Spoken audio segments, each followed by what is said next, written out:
Je! Vse najboljše, Leja. Danes imam rojstni dan. In to je zame bil vedno poseben dan, odkar pomnim, odkar se zavedam, da imam rojstni dan. Tudi ko sem bila majhna, sem komaj čakala, da bom imela rojstni dan. In tudi zanimivo je, komaj sem čakala, se spomnim, ko sem bila najstnica, da bom stara 20 let. Kot da bi vedela, kaj me čaka pri 20. Ja. Danes bom sama sebi posnela video in tudi vam zaradi tega, ker bi rada, da pogledamo majčkeno drugače na te naše rojstne dneve. Jaz sem prepričana, da je vsak človek na tem svetu neizmerno pomembna oseba.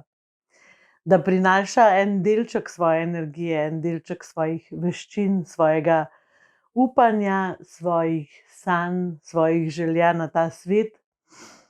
In verjamem, da to tako močno vpliva na to, da svet postaja boljši in da se ne zlom pod težo raznih pritiskov in manipulacij, da če nas ne bi bilo toliko s tem pozitivnim vibom, da bi se vse že zdavnaj porušilo. Dobro, to je malo pravljično, mogoče pa tudi ne. Ne znam argumentirati kakor kakšen fizik ali pa pač ne znam znanstveno argumentirati tega. Vem pa, da brez vsakega od nas bi bil ta svet veliko bolj pust. Tako da že zaradi tega smo zelo pomembni. Jaz sem letos se odločila, da bom premislila malo drugače o tem mojem rojstnem dnevu in da bom to tudi vam posnela. In sicer vprašala sem se, kdo me je pričakal, kakšen je bil svet, ko sem se jaz rodila. Kdo me je pričakal? Ker vsak se rodi z nekim namenom, vsak se rodi v neko družino, v neko okolje. Eni imamo malo več sreče, drugi malo manj. Ampak vsekakor imamo pa vsi priložnost, da z tega nekaj naredimo, kar se nam pač zgodi in z okolja, v katerem smo se rodili. In mene sta pričakala oči pa mami, ki sta bila zelo povezana med sabo in sta se imela zelo rada. In odigrala sta v življenju zelo pomembne vloge za moj razvoj. Tako da, ja, naložila sta mi veliko nekega sranja, ki sem ga mogla predelati, pa tudi zelo veliko veščin sta me naučila, ki so mi prav prišle v življenju. Tako da ju ne obsojam za nič, hvaležna sem jima za občutek varnosti, ki sem ga večino časa imela v svojem otroštvu. In hvaležna sem jima za to, da sem bila dobrodošla na tem svetu. To se pravi, da sem bila sprejeta z neko dobrodošlico, z nekim veseljem, da sem bila težko pričakovana. In ko sem se rodila, me je pričakala tudi moja 5 let stara sestra, Nuška, ki mi je pa ni bila tako zelo vesela. Ampak to ne igra nobene vloge, zaradi tega, ker kljub temu, da je ona bila pač prvorojena in da ni razumela, kako je zdaj, ona ni bila zadosti, da je mogla dobiti še sestrico, sva se z leti, ko sva to vse predelale, se tudi veliko kregale, pretepale, marsikaj sva si počeli. Ampak kako sva to predelali, sva postali nerazdružljivi sestri, ki se podpirava, ki si pomagava, ki sva drugi naslon. In zelo sem hvaležna, da me je ona pričakala in da je ona bila prva, da sem jaz bila druga. Pričakali so me še sorodniki, stara mama, stara ata. Imela sem smolo, da sem imela samo 2 stara starša. Očevi starši so umrli, ko je bil on majhen. In zelo veliko enih sorodnikov, teta, bratranci, sestrične in tako naprej. Vem, da so me imeli zelo vsi radi, občudovali so moje čudovite lase, klicali so me Zlatolaska in večino časa sem se počutila dobro v svetu, v katerega sem prišla. Moram še povedati to, da ko sem se rodila, se še ni rodila moja najboljša prijateljica, Mojca. Ona se je rodila točno čez 1 leto na moj prvi rojstni dan. Tako da ona je imela to srečo, da je imela že 1 leto najboljšo prijateljico na svetu, ki nje še sploh ni bilo. Ja, in to je bil 14. maj, moj rojstni dan, 14. maj 1965. Takrat je bil petek, in mogoče je zelo pomemben podatek to, da so leta 1796, se mi zdi, a je bilo, ja, mislim, da je bilo 1796 izumili cepivo proti črnim kozam na moj rojstni dan, veliko pred mano, a ne. In vem, da je umrl Frank Sinatra na moj rojstni dan, pa ne vem čisto točen letnice. 1998 se mi zdi, lahko pa, da sem pomešala ta dva datuma, ampak tako, okoli. Skratka, kar fajn stvari, a ne, so se dogajale na moje rojstne dneve. Še ena pomembna stvar, ki se je rodila na moj rojstni dan, je, da sem za moj rojstni dan rodila mojo drugo hčerko. To se pravi svojega otroka. In to je bil zelo zanimiv porod, zaradi tega, ker je babica prišla malo pred polnočjo in je rekla, kdaj hočete, da se rodi danes ali jutri. In jaz pravzaprav nisem bila navdušena nad tem, da rodim otroka za moj rojstni dan, ker pol nisem vedela, kdo bo komu torto pekel. No, ampak sem rekla, naj se takrat rodi, ko se sama hoče. In se je rodila malo čez polnoči, moja Medeja. Vse najboljše, Medeja, vse najboljše, Mojca. Zdaj smo to 3 Gracije, ki se vsako leto za rojstni dan zelo zabavamo in se imamo fajn, vse imamo zelo dober smisel za humor in rade imamo življenje. To je bil svet, to je bilo okolje, v katerega sem se rodila, živela sem na vasi, vzgajala, pač pazila me je stara mama, ker sem bila majhna, nisem hodila v vrtec. In na tak način sem nastajala jaz, taka, ki sem danes.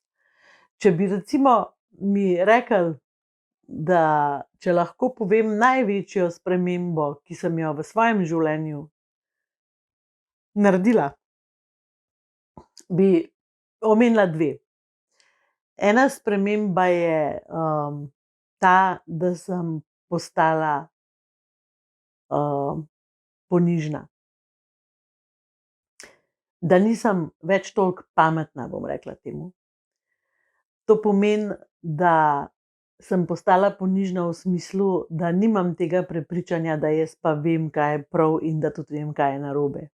Ampak da puščam, da imamo ljudje različna mnenja in da različno doživljamo svet, da nas osrečujejo različne stvari in da en stavek 10 ljudi razume na 10 načinov.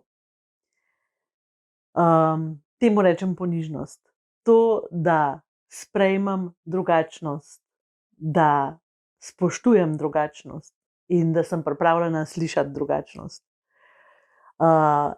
Lahko rečem tudi zato, ker sem bik po horoskopu, da sem bila zelo včasih tako preko trupel narejena. In ta sprememba me je naredila bolj nežno, bolj milo. Naučila sem se, da znam počakati, naučila sem, da verjamem, da se bojo stvari končale vedno v naše dobro. Čeprav takrat ne bo tako izgledalo, pa moramo pač včasih kaj potrpeti, ampak jaz se učim iz teh situacij. Tako da to je moja največja sprememba, ki mi je prinesla zelo veliko enega miru in ohranila zelo veliko enih živcev. Zato, ker se znam danes zelo smiselno vprašati, ali je to vredno mojega časa, mojega razburjenja, mojega odziva in tako naprej. Druga velika stvar, ki sem jo naredila, je, ta se vam bo mogoče zdela smešna, ampak zame zelo pomembna. Ko sem bila stara 7 let, sem na tej roki izgubila desen kazalec. Ne vem, če se vidi vse, a ne? Tale, to je zdaj moj selfie finger, o tem bi lahko tudi en video naredila enkrat, to mi je že zadnjič Izak rekel. Pa mogoče je res tema za en video. Skratka, drugi del, na katerega sem zelo ponosna, je, da sem sprejela ta del sebe, da sem odžalovala to izgubo prsta, ki sem jo doživela zelo travmatično in tudi zelo dramatično. Da se upam pokazati svetu in da nimam več občutka, da zaradi tega, ker mi manjka prst, nisem okej.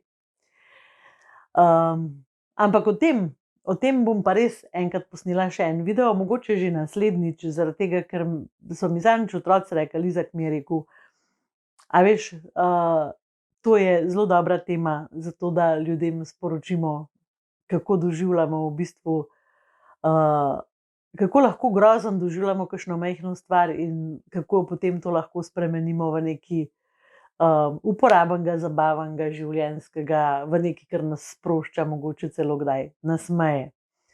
Tako da ja, to bi bilo koristno. Zdaj pa samo še želje, ki si jih želim za naprej. Želim si, da bi še naprej ostala tako senzibilna in da bi čutila, kako se vrti ta svet, kako se počutite vi okrog mene. Želim si, da bi ohranila to, da mi je mar, kako se vi počutite okrog mene.